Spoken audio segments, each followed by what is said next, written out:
Hi, I'm Richard Redmond. The title of this episode is The Last Word.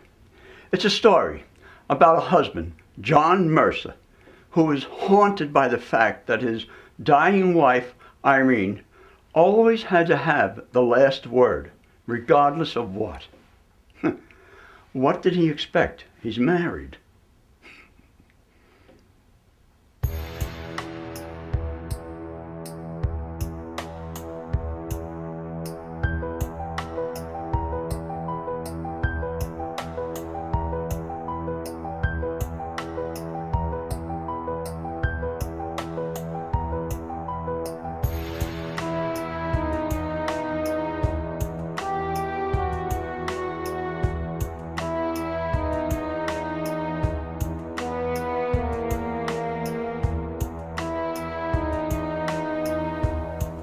Mad. That's what they call me, mad. I'm in a small room and they've taken everything out of the room and left just the floor and the walls and me. Oh, the fools. They think I'm mad, but I know I am not mad. I'm helpless here. There's nobody who can help me. Nobody I can talk with. Mad, yes. I will go mad if they leave me in here any longer. 6 months. 6 months I've been in here. 180 days alone with my thoughts and my past. But that's why they put me in here, because of my past. But if they only knew, if they knew the truth. How long ago it seems, when I was John Mercer and Irene was my wife.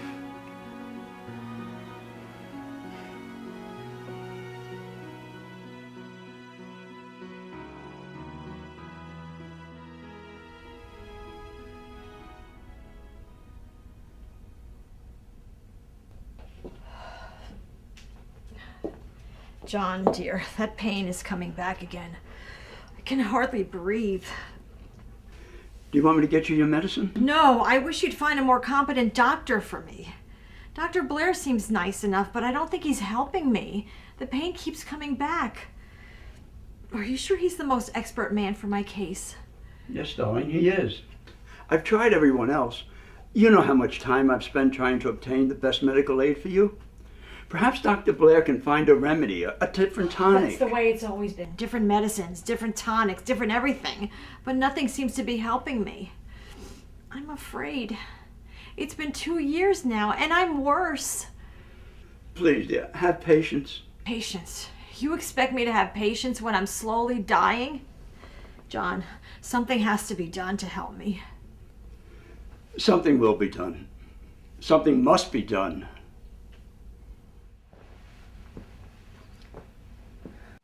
Well, doctor? I've done everything in my power to help your wife, Mr. Mercer. Some foreign agent in her body is slowly killing her, wearing down her resistance. There's nothing I nor anyone else can do for her. She's dying, and quite frankly, there's nothing the medical profession can do to save her. I'm sorry, Mr. Mercer. We can only hope the medicine we've given her will help her in her fight for life. Well then, thank you, doctor. I must be going.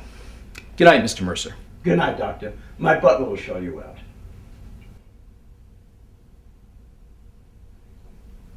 John, a glass of water. My throat is burning. Yes, darling.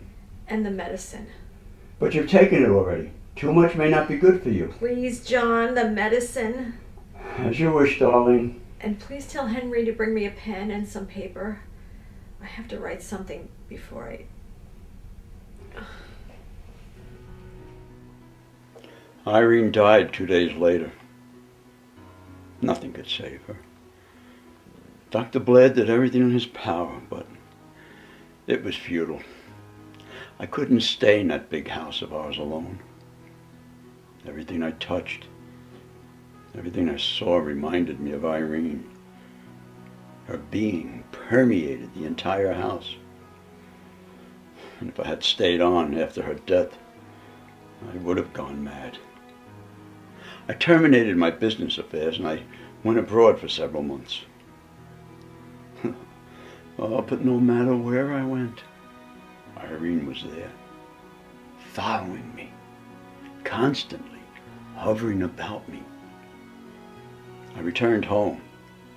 I knew then I had to sell the house and everything in it in order to forget our past and its memories. I put everything in the hands of an auctioneer.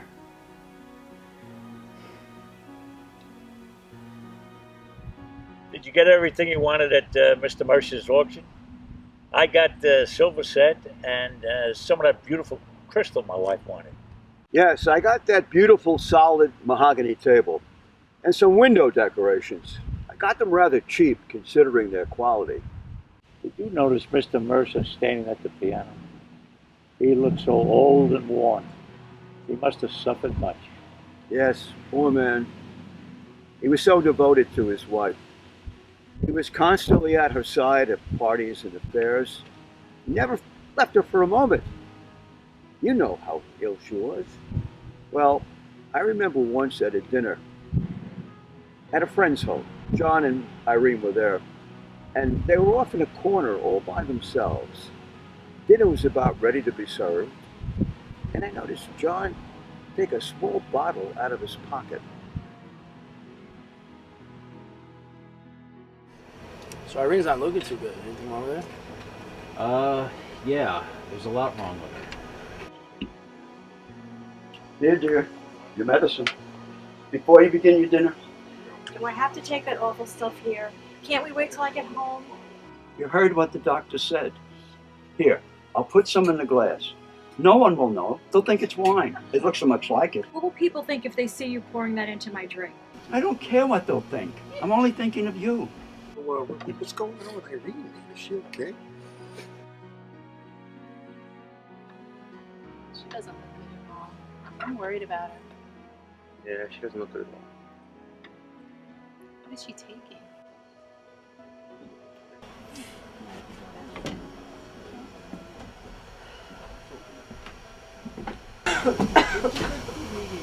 Oh, Dr. Blair, Irene, how are you feeling? I wish I could say better.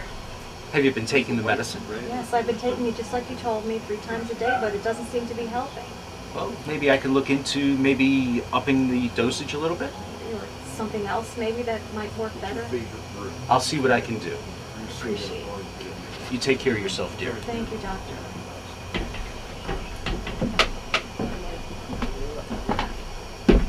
Of course, we saw John pouring out the medicine. We knew what it was all about. And all of us were so sorry for both of them. They were such a devoted couple. John was like that. He didn't care a bit about what others thought, just as long as Irene was comfortable. Did you notice at the auction how John was at the piano? The way his hands caressed the piano as if it were alive? That's just the way he touched her hair, too.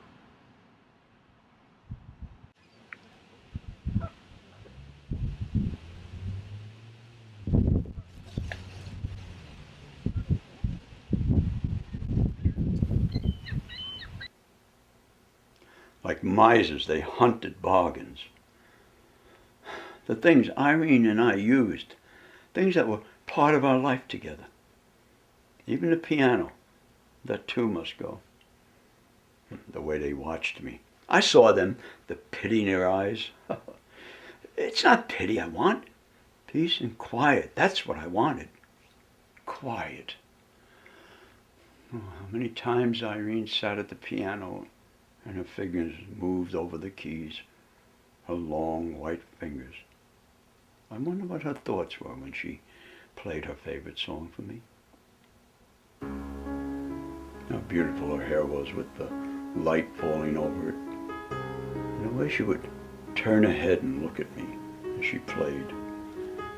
That queer smile creeping about her lips and up into her eyes. There on those keys she spoke to me. There was always something she kept hidden from me. Something deep within her, hidden far down beneath. Her beauty, and sometimes that thought that she was hiding something from me, would almost drive me crazy.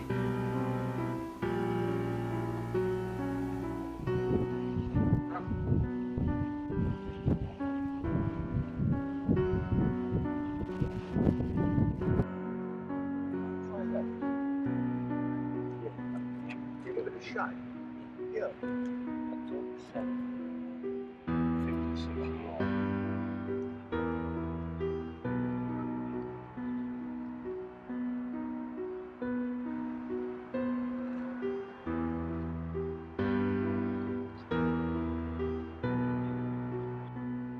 Hey, Charles!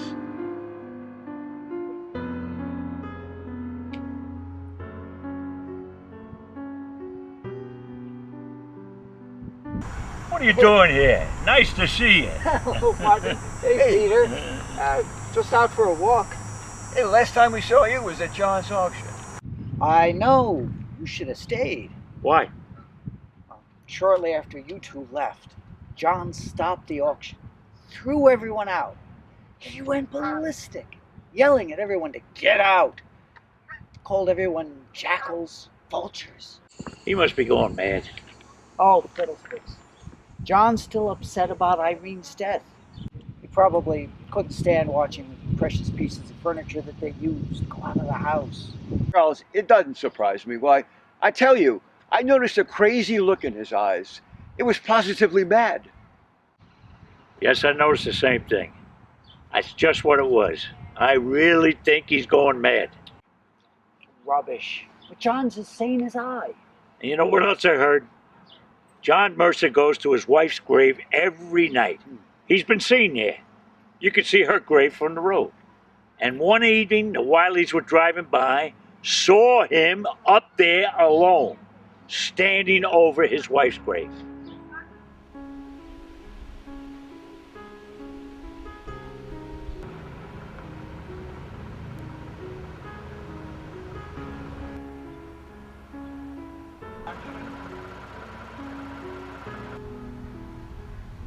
Deep in your grave, Irene, dead. Cold. Cold with death. No longer will your fingers make music. They're dead too. All of you is dead. Your lips, your nose, your hair, and those eyes. Oh. Your voice is dead. No more last words. You always had to have the last word, no matter what. That really irritated me, Irene. I hated you for that. Well, now you're gone for good. No more last words. Oh, I know everybody is talking about me. About me. I can see it in their faces. The way they look when they pass me by. Mad, that's what they're saying. John Mercer's mad because his beautiful wife is dead. His business going to ruin. Living in a big house alone except for the butler. Oh, yes, I know what they're saying.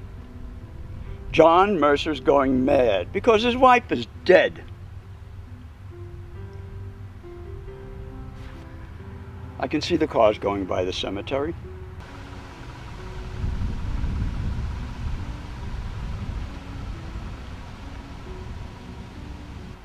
Yeah, I know the cars. Oh, yes, I know them.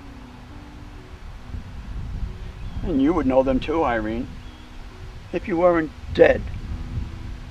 If your eyes could see. The cars belong to friends, yours and mine. The same friends who used to visit at our house.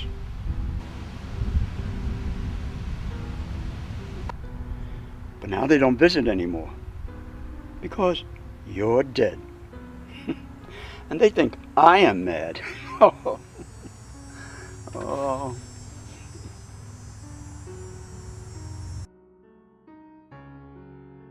I think I'll go over and visit John Mercer. The poor chap looks as if he needs help from somebody, and we used to be quite friendly. Charles, don't you dare set foot in that man's house. Why, You don't know what he'll do. He's mad. Everybody knows that. Well, he might hurt or... That's true. You got to be careful. You can never tell. Oh, fiddlesticks. The man only needs someone who understands him, that's all. I'd help him snap out of it.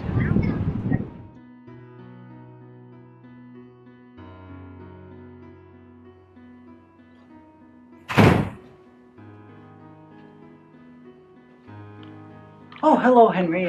I hope you don't mind.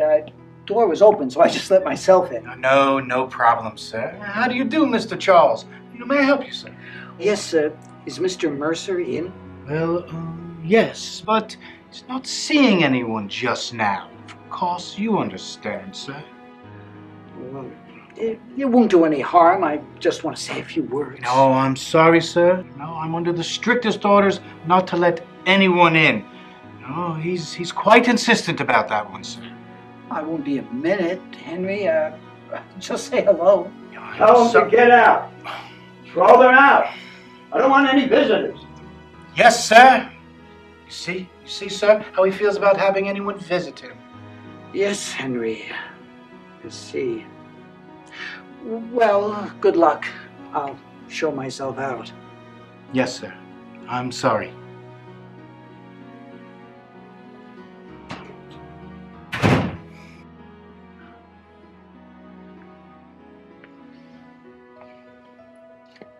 Who was that? Who was it? Don't stand there gaping. Tell me. It was Mr. Charles, sir, your old friend. He asked to see you, sir. So he's coming around now to see how I'm getting along? To pour sympathy over me just like the rest of them? Understand this, Henry. I don't want any of them in this house. Do you understand? No one. Yes, sir. In this house. Yes, sir. Quite understand. I'm going up to Mrs. Mercer's bedroom now, and I don't want to be disturbed.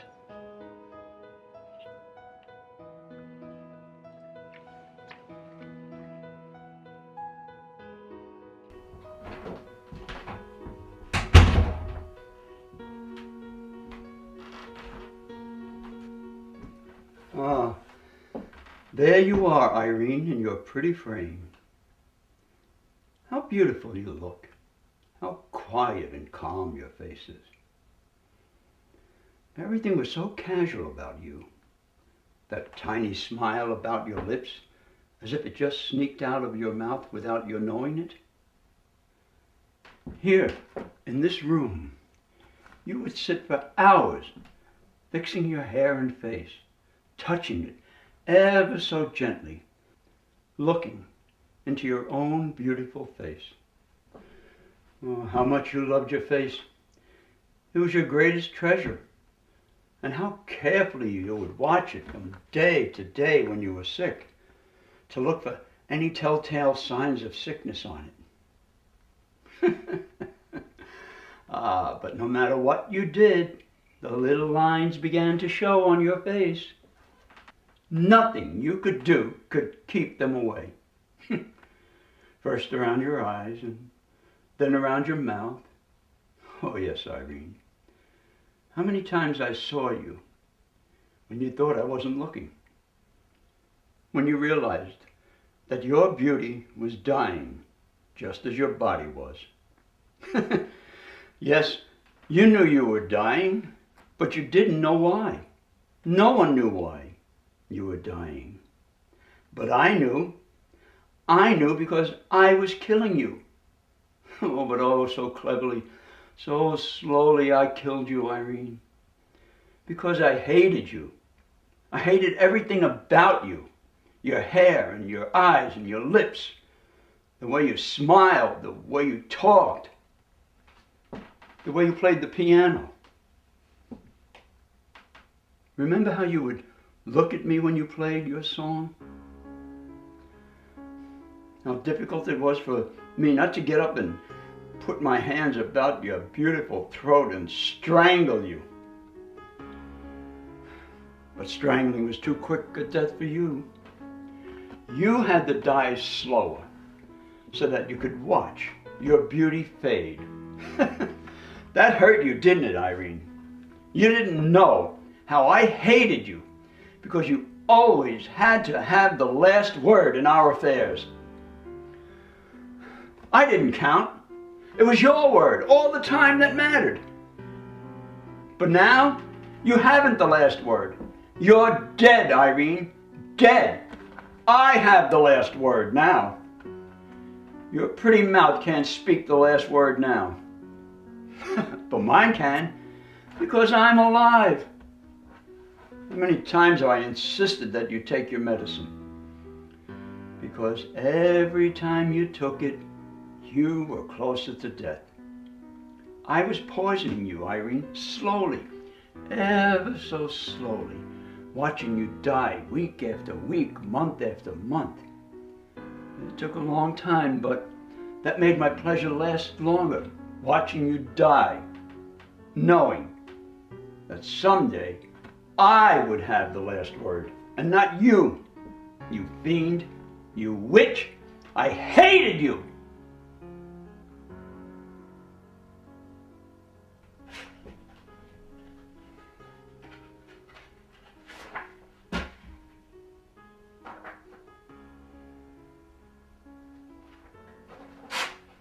Now you're gone forever. Now you're dead forever. Dead, and I have the last word. There. And now you're smashed. Gone forever. Now you're dead forever. Dead, and I have the last word.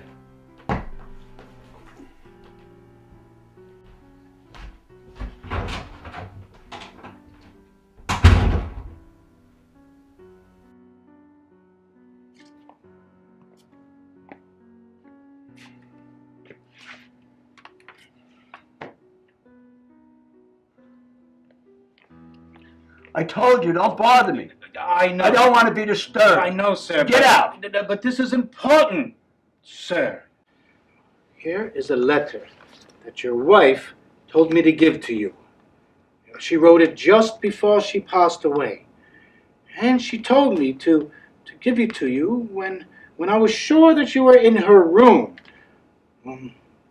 So when you told me you were going to her room, I got it for you. It was her wish, sir. A letter? From her? But she's dead. She wrote it before she passed, sir. Give it to me. Now get out. Get out! Get out!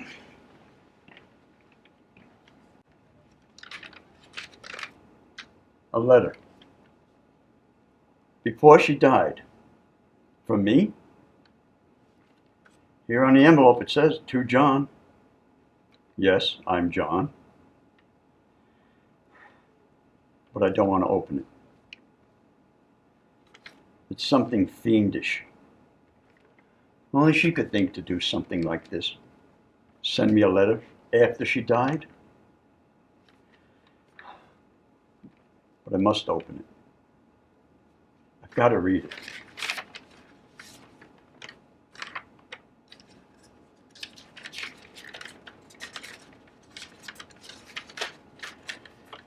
Her writing, such beautiful writing. How pretty she could write. How well she could do everything.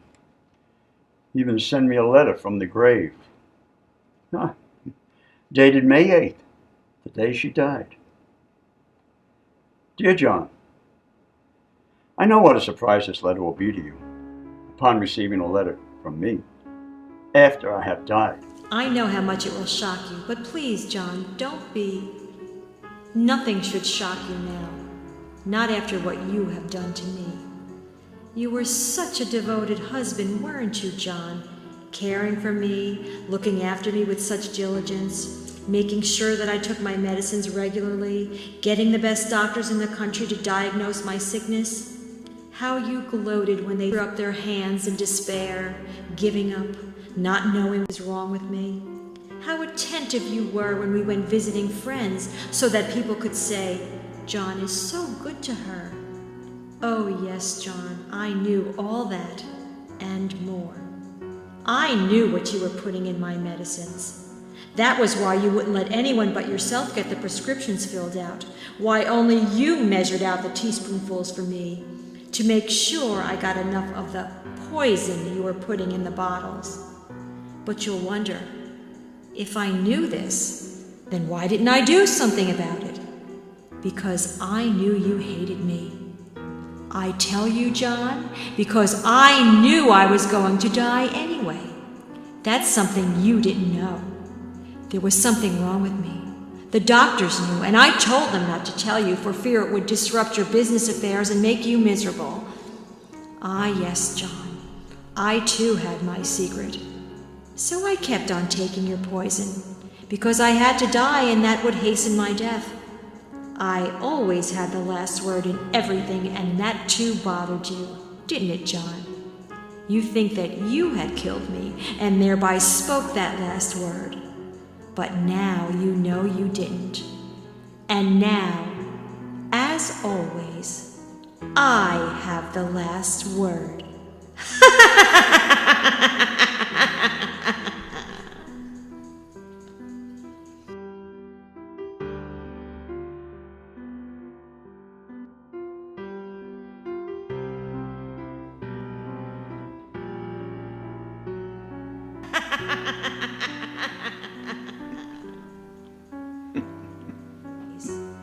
I have the last word.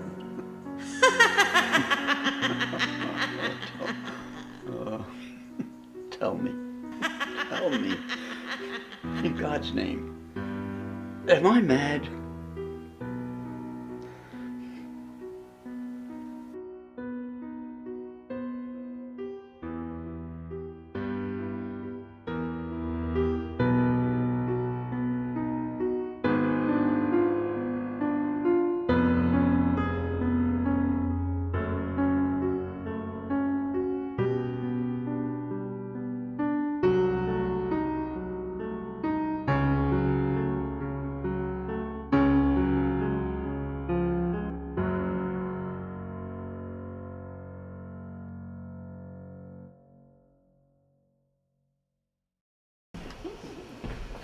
Here, dear.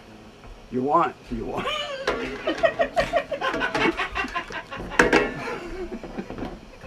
lush. Supposed to be Okay, giving you're it to still me, not rolling? drinking You're it. still rolling. Gotta love it. Yeah, you lush. You want the wine or what? You're dead drunk as it is. Okay. No. We're still You're all set? Okay. Okay. Your medicine before you begin dinner? Do I have to take that awful stuff here? I'm sorry. Every time the camera, she's got to get in the shot. Every Okay, time. don't worry. Still rolling? We start that again. Okay, still rolling. Okay. Take two. You know what the doctor said. Here, I'll put some in a glass. No one will know it's Savannah walking around here.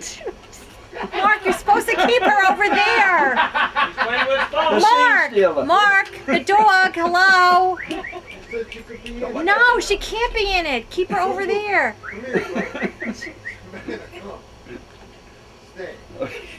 That's the blooper moment. Still rolling? Yeah, we're still rolling. Take 3. Take 21. Okay. So, what's going on with Irene, man? Is she okay? I can't keep a straight face with you. You're like Chris Moser. I can't keep it focused. Deep in your grave, Laurie. Finally got you where we want you. Yay! Okay, we'll do that again now. Okay. Stand there. You look good. No smiling.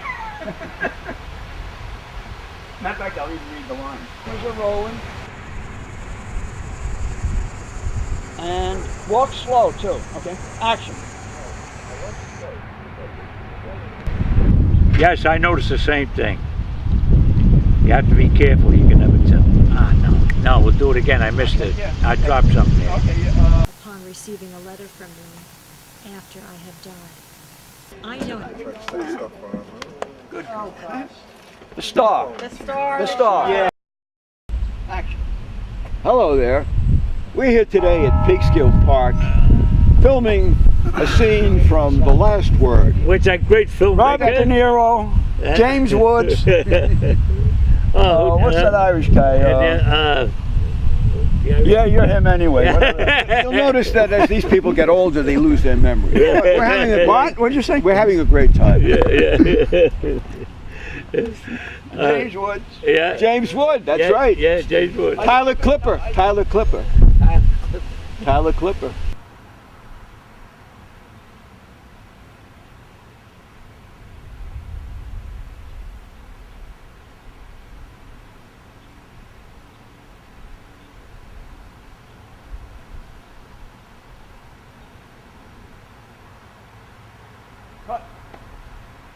Now, Rick.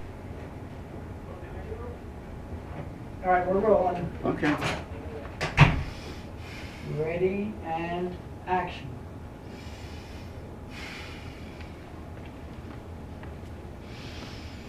Who was that? Oh, yeah. Who was it? Don't stand there gaping. Tell me. It was Mr. Charles, sir, your old friend. He asked to see you, sir.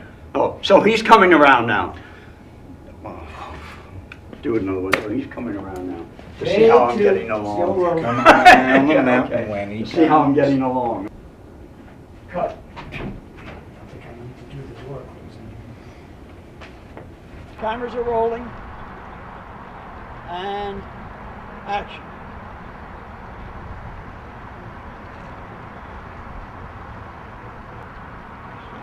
Turn this way.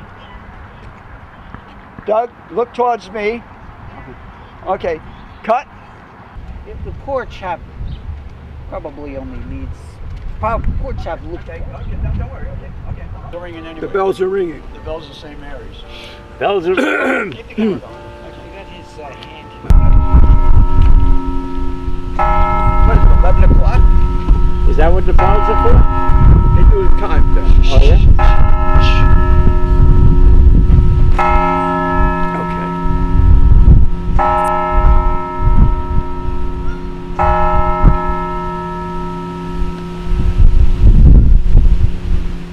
I was using sound effects. Oh, sorry. If I ever need a bell ringing, I got You it. get a bell ringer. I heard the geese in the background, too. Yeah, I gotta take some ambient sound, too. Okay, still rolling. Okay, camera's still rolling. Okay.